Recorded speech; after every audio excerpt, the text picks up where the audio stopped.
over this because, well, frankly, it's the lead story of the summer in terms of popularity. People love talking about Caitlin Clark, Angel Reese, and the WNBA.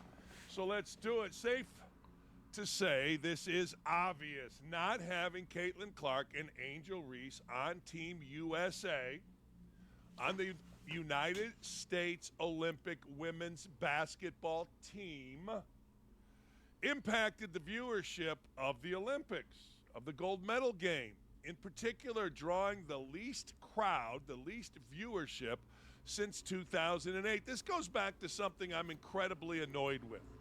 I'm incredibly annoyed that women's basketball blew this monumental opportunity. Now you say, Dan, what does it matter to you? Well, it matters to me because, as I've told you many times, I have a family full of women athletes. Stepdaughter, stud player at Harvard. Wife, legend in the world of softball, both as a player and as a coach. And I pay attention. And I want opportunities for young women. For about probably 20 of the 24 years that I ran a basketball camp, I had girls in the morning and boys in the afternoon. And I really, really enjoyed it. And I love seeing young women go from, like, our camp as little kids to become high school players and, in a few cases, college players. I loved it. That's the stuff that I enjoyed as a coach. And to see the opportunity that the WNBA had to bring Caitlin Clark and this tsunami of publicity, this tsunami of play, really, interesting play, and then jack it around, well, it was disappointing to me, but it also resonated across the world. You cannot tell me that if Caitlin Clark and Angel Reese were on that Olympic women's basketball team, they would not have had the highest ratings since whenever. But instead, lowest since 2008. And it's inexcusable. It's inexplicable.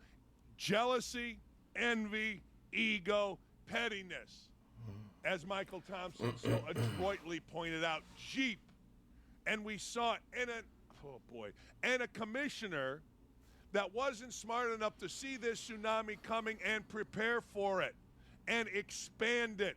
Instead, she got, like everybody else, Cheryl Reeve and everybody, she got all closed-minded, got all tight, we got to protect our OGs, our old lesbians, our old guard. No. Out with the old, in with the new. But they weren't smart enough to do that. So let's review. The U.S. team won the gold medal, which is the goal. Hey, look, make no mistake. We're talking about ancillary stuff. If they had not won the gold, there would have been an incredible outpouring. Cheryl Reeve had one job to do, and I get it. She had one job to do as the coach, win the gold medal. Fine. But you know what? As a coach, you have to be flexible. While you won the gold medal, you have to be flexible enough to understand the greater good. I'm just going to stop right here so you guys can go ahead and read that, or I'll read it to you, right? A lot of people, I don't want you guys having to reverse, so go ahead and take a minute and read this real quick. And we knew they were going to win gold as well. So while you read this, I'll give you a little commentary. We knew they were going to win gold. Women's basketball, you know. When's the last time we lost? We understand the talent that we bring and the physicality that we bring to the game. You know, and I completely understand what Dan is talking about. Completely. Him having a daughter and everything. He just wants the women's game to be fair. As far as professional or NIL deals moving forward. You know, the women's have taken the back seat to men's. And I'm not saying it's fair. But men's do get the viewership. So it would have been smart to take both Angel Reese and Caitlin Clark because they both have their own fan base. And at the end of the day, the more eyes, the better for the game. Period. And her stupidity of it's more than one woman showed the closed-mindedness, the Jeep, of the Olympic women's basketball program. Not only her, but the program. If you're comfortable enough to talk about where that hashtag that more than one woman, then you are a closed-minded fool. Stuck in the past, stuck in your mediocrity. Hell, you can go beat the world with 3 high school kids. Who you crapping? What are you talking about? Add a shepherd, a dog, me, and Dylan, and you can go whoop some ass in women's Olympic basketball. But you're trying to grow it, and you are stupid. All right, the team won the gold medal and successfully did not draw any of of the new women's basketball fans to their television screens. Pay attention to us, Women's Scream. Fund us, Women's Scream. Sponsor us, Women's Scream. TV deals for us, Women's Scream. And guess what? It all fell flat. Why? Ooh. Jealousy, envy, ego, and what's the P? I forget. Pettiness. Pettiness. Thank you. Jeez. Don't get old, Dylan. Don't get old, Nick. Don't get old, other Nick. The men's basketball gold medal in 2024 averaged 20 million viewers, just under. They're saying over, but I think it ended up being under, just under. But they may know more than me in this article on Outkick. They usually do. I thought I saw like 19.8, something like that. It may have gone different. Okay. More than double the 9.3 of 2021. Let me say that again, more than double. Why 2021? Why not 4 years pandemic? That's why you see 2021. In fact, the 2024 women's gold medal was the lowest rated final match since 2008. See, what women don't like, what men don't like, although we participate in it, is jealousy, envy, ego, and pettiness. We don't like it. We participate. Oh, do we participate? Everybody's got all those traits, right? You're a special man or woman if you don't, but we don't like to see it. And that's the way it should be. At a time when women's basketball is supposedly exploding in popularity, how is Team USA drawing the same audience as 2021? A smaller audience than 2016, 8.1 million, and a much smaller audience than 2012. 10.2 million. I'll tell you why. Two reasons. One, and this is true, and this is what the Olympic Committee worried about, Caitlin Clark has been the umbrella. She has overshadowed what has been going on with women's basketball. She has, in many ways, become bigger than the sport. She's like hovering over it. And that's what the Olympic Committee and that clown coach and that clown Dawn Staley both didn't want to see happen. Okay, I get it. Fine. But what happens is, and this has been the saying of Lynn Dunn, the Fever general manager, and many in the WNBA media, rising tide lifts all ships. They didn't understand that Caitlin Clark was going to make not only their team better, their viewership better, but their game better. Young women would watch her and go to the playground, go to their front door, go to their street, go to their alley, go to their farm, go to wherever it is they play basketball, and tried to play like Caitlin Clark. We all did it. At least everybody I know did it. You go to a high school basketball game, and I would watch a guy named Rich Valavicious, who eventually played on Indiana's 1976 national championship undefeated team. And I couldn't wait to go home. And I wanted to go shoot baskets. And I wanted to be like Rich Valavicious. Or I'd go to a Chicago Bulls game and watch the first Michael Jordan of the Bulls, Bob Love, drop 23, and I wanted to go home. And I wanted to drop 23, and I wanted to shoot around. And it's what you do when you see somebody that you idolize. That's what women across the world would have done had they gotten a glimpse of Caitlin Clark. Caitlin Clark mania would have spread, but they weren't smart enough to do it. And now, I don't know how this is going to go. I assume it's going to go fine, at least here in Indianapolis. But think about this. What's starting up? The NFL. What's the biggest sport all across America, and nothing is really second? The NFL. First Colts game is September 8th. Last Fever game is September 13th. I don't know. You tell me. Are we still going to have the same interest? Did the interest go away? It comes back here. I think tonight the WNBA comes back. Tomorrow night it comes back in India. Are we still going to have the same interest? I don't know. But boy, oh boy, we wouldn't be asking these questions had Ms. Engelbert, Ms. Reeves, Ms. Staley, and the rest of the jealous, ridiculous OG clowns been smart enough to understand what they had before it even got to the league. That's right. Caitlin Clark was a phenomenon for a year and a half. And not just a little bit of a phenomenon, a major phenomenon, major networks, worldwide, international. And the only people that didn't understand it, the only people that fought it, Dawn Staley, moron. Reed, Cheryl, coach, moron. Engelbert, not ready, moron. Now we'll see. But we got to hear them now. Now our game is growing. Despite you, Dawn Staley, despite you, Engelbert, despite you, Cheryl Reeve, and your stupid ass hashtag more than one woman. Bah! Is what I say to you. Hey, kudos, ESPN, you got something right.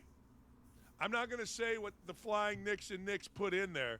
You got something right for once in your effing lives is what Nick and Nick put in there. What other show do you get that? What other show do you get where the host is a not lying, I was going to say lying, how about that? Yelling, screaming maniac, and my boys Nick and Nick are worse than me. They're worse than me because here's what the copy says right here. Kudos to ESPN for once in their effing lives. Now that's strong, damn it. For getting at least one thing right. They ranked Indiana Fever, Caitlin Clark, ahead of Chicago Sky, Angel Reese in their midseason rankings of the best players in the WNBA. And now, as far as whether Clark is rated high enough, well, that's up for debate. But hold on here a second. See, I told you this when Dawn Staley went and backtracked on Caitlin Clark not being in the Olympics. See, the OGs lost their cover. Caitlin Clark has played so well, and there's so many examples of how bad Angel Reese really is that they lost their cover. They would have lost credibility. The OG far-left lesbian media of the WNBA can no longer provide cover for Dawn Staley talking about Caitlin Clark being good enough, or Cheryl Reeve's stupidity, or ESPN rating Angel Reese higher than Caitlin Clark. And there is no comparison, and anybody that thinks there is an idiot. But that's fine. ESPN doesn't service, as their motto says, sports viewers anytime, anywhere. They service their DEI agenda. Only when the DEI agenda is too ridiculous do they backtrack on it, and this is what you're seeing. The DEI agenda of ESPN, putting Angel Reese ahead of Caitlin Clark in terms of Rookie of the Year, Best Player, all that happy horse bleep, got so ridiculous that even ESPN had to be honest. See, ESPN didn't start this way. I know the guys that were involved. The late Barry Sachs, one of the first and foremost. And these dudes cared about giving you sports, more sports with an angle that was true, honest, and interesting. Well, of course, that changed. Now ESPN wants to give you anything that is DEI related as being special. They become a social media outlet. They become a social justice outlet. But when the cover goes away, when it's so ridiculous, you can't even stand by it as ranking Angel Reese ahead of Caitlin Clark. You got to change it. That's the backstory here. It's not like somebody at ESPN had this great epiphany. They realized, they looked around and realized, yeah, we can't do that. Not even our liberal-ass lesbian media will cover for us on this one. While Reese piles up the rebounds, she's very inefficient offensively, who struggles to score despite many opportunities close to the basket. Clark, on the other hand, has the highest average distance away from the basket on her shot attempts and still shoots a better overall percentage than Reese. Reese is like that big fat eighth grader that plays around the rim. I'll give her credit for being, again, bigger than everybody. I don't know if she is or not, but she certainly plays at 40.5% from the field for Clark, 40.2% for Reese. Clark leads all rookies in scoring, 13th overall, leads the league in assists, and has dealt well with the enormous pressure they wrote. Really? Okay. Still feels as though they're underselling Clark a little bit, but it's a step in the right direction where ESPN has openly acknowledged the obvious about her. Well, it's like anything else. As long as you know you're not going to get ripped for it by your own peeps, you're good. Well, guess what? They were going to get ripped for it by their own peeps because all you got to do is watch a game. Now, Angel Reese, nice player, and she's going to get better and better. Caitlin Clark, great player. No, I'm telling you right now, she's a great player. You go watch her in person, all eyes on her. That's a great player. And she delivers. That's a great player. Say whatever you like, however you'd like to say it, in whatever tone you'd like to say it, but all of this is complete crap. All of this is complete crap because it's not even a conversation. But because of DEI, because you got a lot of brothers and sisters at ESPN that are putting a lot of pressure on people, which I don't understand. Like, let me tell you something. Listen. If I were at ESPN as a white dude, and, a couple of people, whether they were women, whether they're African-American, whether they're Hispanic, were like, hey, man, I'd be telling you, go screw yourself. I don't get it, but I don't get the world that we live in. I'm just glad the world that we live in involves two Nicks, a Dylan, Gary, Aaron, Brooke, and a few others. So, look, man, we're going to stop right there. As you can see, first off, shout out to Dan, man. Shout out to Dan. Keeping it real, keeping it honest, pretty much letting us know, look, at the end of the day, we should have taken Caitlin Clark. We should have taken Angel Reese for fan-based purposes and growing the game. He's letting it be known, look, there is no competition when it comes to Angel Reese and Caitlin Clark. Caitlin Clark's a step ahead. Her numbers and statistics show it. I'm sorry about that.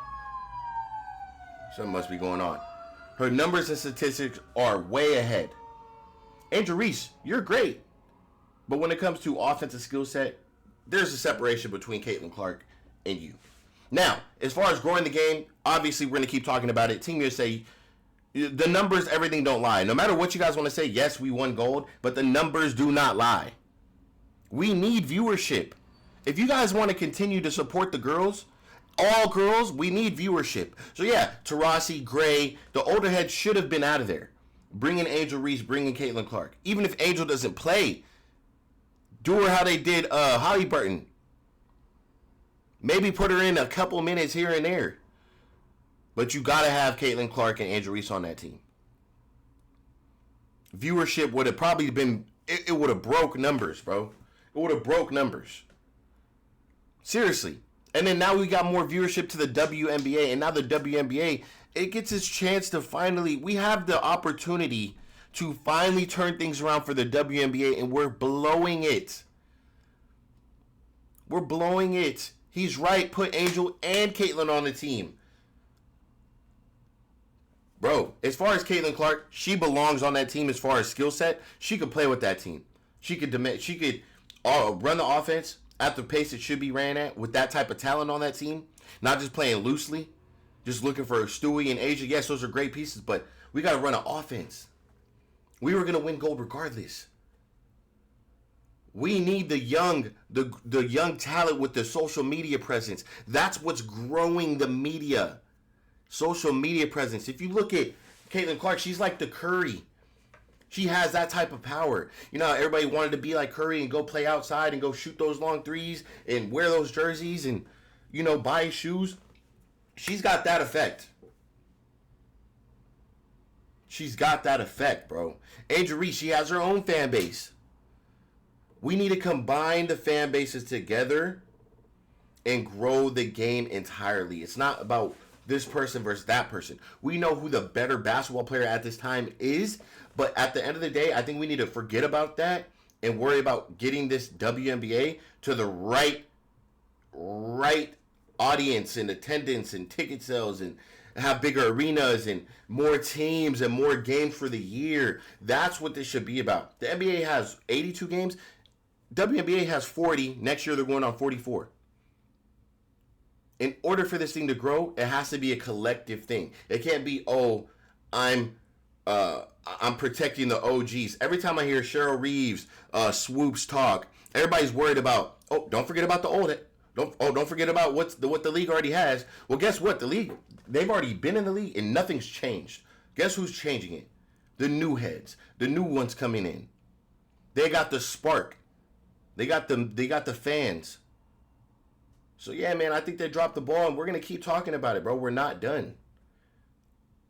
Cheryl Reeves made the stupidest decision of her life. I just, and I'm excited, for the second half of the season, but I just think we could have had so much momentum going into the second half of the season. after winning gold with Angel Reese and Caitlin Clark on the team, it's just like, come on, bro. What are we doing? So I'm going to leave it right there. You know, Dan said enough. He took the words out of my mouth. You know, shout out to Dan once again, always bringing us amazing content. And it's just really hard to pick off him as far as like what he has to say because he's saying it all.